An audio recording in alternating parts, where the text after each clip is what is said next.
Senator Knut and Congresswoman Ilhan Omar for inviting us to come and speak to our Indigenous communities here in Minnesota.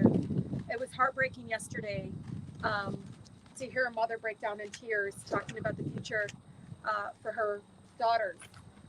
It was heartbreaking to hear a 13-year-old speak about the fact that he has a right to live and to have access to wild rice, which gives him economic stability in a future.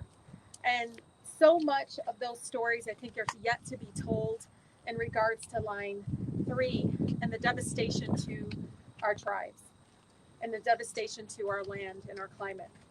I think it's really important that President Biden understands that this decision around being silent is devastating these communities. It is hurting them. And if anything, especially because the experience that we've had in Michigan is that Enbridge believes they're above the law. They're not. They are not above the law. They had a right to notice, which was flawed here. They had a right to be able to have their treaties abided by, and they weren't here. They had a right to understand exactly what was literally behind closed doors, what those decisions were being made, and they weren't. And these are families and communities that are fighting just like any of us are to a future, to a better quality of life, and so much more. And all of that is being cut short because corporate greed is coming, capitalism is coming before the livelihood of people that have lived off this land. I think it's important as I come into this space that I shared with all of you, our experience with Enbridge in Michigan.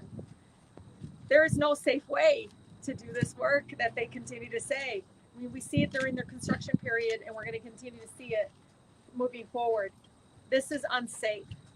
This is going to impact not only our climate, y'all, but also our water, our access to clean drinking water.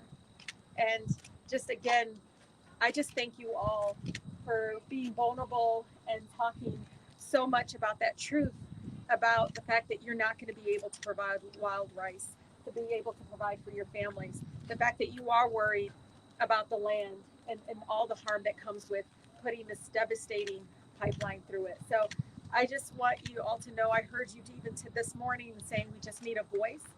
And it's unfortunate that folks here in the state have turned their backs on these Indigenous communities.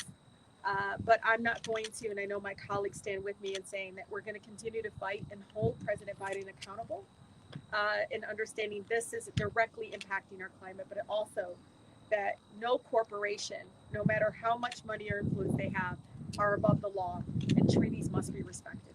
Thank you. With that, our wonderful advocate from Missouri, who constantly is centered on saving lives, and this is so interconnected with her mission. With that, Cori Bush.